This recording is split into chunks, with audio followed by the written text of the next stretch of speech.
Dahil nga itong ating Levinyo ay nagpapakabait sa harap nila Sherlyn at Princess, kaya lahat ng ginagawa niya para maging mabuti ang tingin sa kanya ng lahat.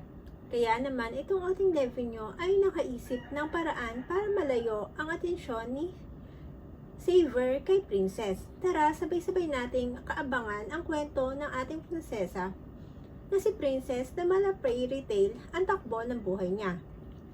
Samantala itong ate Levinyo, hindi talaga mabubuo ang araw na walang gagawin, kaya naman nakaisip ito atin nyo ng bagong pakulo na naman. Dito nga ay naisip niya na isa sa mga naisip niyang paraan para malayo ang ating bida na si Princess kay Sherlyn at kay Xavier. Kaya naman ng araw kung saan may mahalagang gagawing event ang tindahan nitong ni Sherlyn, ay itong ate Levinyo ay nakaisip ng magandang pagkakataon para matuloy niya ang plano nila ni ate Divina nyo. Dito nga, habang papunta sila ate Sherlyn nyo, sa isa sa buyer sa tindahan, ay inutusan itong si ate Levinyo, si Princess, para kunin ang naiwang bag sa loob ng tindahan. Kaya naman itong ate Princess nyo ay agad na sinunod si ating Levinyo.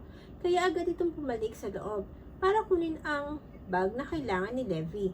Pero habang nasa loob ng tindahan itong si ating Princess nyo, ay itong ating Levinyo ay tinanggal sa lagayan ng mga damit ang mga damit na binabantayan ni Princess at inilagay sa sahig.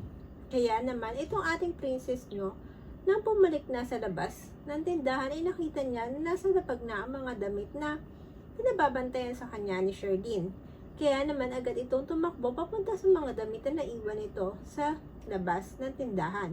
Pero itong ating Levinyo ay bigla nagsalita at sinabing kung ano ang ginawa nito ating bida na si Princess sa mga damit na dadalhin ni Sherlyn sa event. Kaya naman itong ating Sherlyn nyo ay naghihintay sa sasakyan ay agad na napalabas para tignan ang ginagawa ni Levi at Princess. Dito nga, nakita niya ang mga damit na dadalhin nila sa event ay nasa kalsada na. Kaya agad itong nagtanong kay Princess kung ano ang nangyari, pero imbis na si ating Princess nyo magsalita ay itong si ating Levi nyo, sinabi na nilaglag ni Princess ang mga damit kaya ito na dumihan. Pero syempre itong ating bida na si Princess ay hindi siya papayag sa mga sinabi ni Levi. Ito ay sinabi niya na hindi niya nilaglag ang mga damit dahil inutusan siya ni Levi na balikan ang bag na nasa loob ng tindahan. Dito nga, ipinakita niya dito ang bag na inutos sa kanya ni Levi. Kaya naman itong si ating Levi nyo ay biglang bumalik sa pagiging mabait at sinabi lang walang ginawa si Princess para malaglag ang mga damit sa sahig dahil nakita niya na bigla itong tumba at nataranta lang ito kung paano pupulutin ang mga damit. Kaya naman itong ating Sherlyn nyo ay sinabi na papalitan na lamang nila ang mga nadumihan na damit. Ang mahalaga ay maayos lang sila at makakapunta pa rin sila sa event. Kaya naman itong ating Levinyo ay hindi nagustuhan na nakikita, kaya naman agad itong nagpaalam kay Sherlyn na may pupuntahan muna ito. Kaya naman habang nasa sakyan na ito si ating Levinyo ay tinawagan niya si ating Divina nyo at sinabi dito na magkita sila. Dito nga, na nagkita sila ay sinabi niya na nangyari sa mga damit na pero matutuloy pa rin ang pagpunta nila Sherlyn sa event. Kaya naman sinabi nitong ating Divina nyo na may maaari pa silang gawin tulad ng pagiging malapit nila Xavier at Princess. Dito ay sinabi ni ating Levinyo na nalaman niya ang tungkol sa nanay ni Xavier at hindi maayos ang relasyon nila. Kaya naman itong ating Divina nyo ay agad nakaisip ng maaari nilang ipagawa kay Princess na hindi magugustuhan ni Xavier dahil papakiusapan nila si Princess na gumawa ng paraan para magkalapit si Xavier at ang nanay nito. Kaya naman itong ating Levinyo ay agad nagpaalam kay Divina para puntahan si Princess sa tindahan ni Sherlyn. Dito nga, madamdaming sinabi ni ating Levinyo na gusto nitong magpatulong sa kanya para magkita sila Xavier at ang mama nito dahil nararamdaman niya na gustong makasama ni Xavier ang mama niya.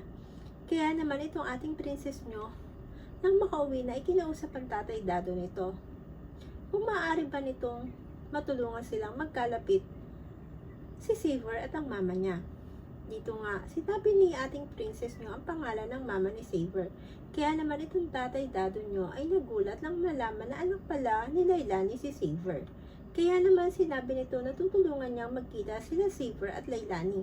Kaya naman ang laking tuwa nitong ating bida nang malaman na magkikita na sila Saber at Lailani. Tara tunghayan naman natin ang nangyayari kay Ate Divina nyo.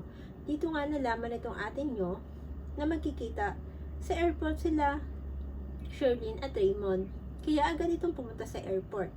Kaya naman na nakita nito si Raymond ay naglungkot-lungkutan itong Ate Divina nyo. Dito ay sinabi niya na masaya itong nakita silang muli ni Raymond sa hindi inaasahang pagkakataon dahil kaya ito nasa airport ay para makalimot ito sa pagiging malungkot itong mag-isa dahil magta-travel ito sa ibang lugar. Kaya naman, niyakap ito ni Raymond, si ating Divina nyo, para kahit papaano ay gumaan ang pakaramdam nitong si ating Divina nyo. Pero ang hindi alam ni paring Raymond nyo ay nasa likod pala si ating Sherlyn nyo na nagmamadaling pumasok sa airport dahil sa pag-aakalang nahuli na ito sa biyahe nila ni Raymond. Kaya naman itong ating Sherlyn nyo ay napatulala na nakita si Raymond at Divina.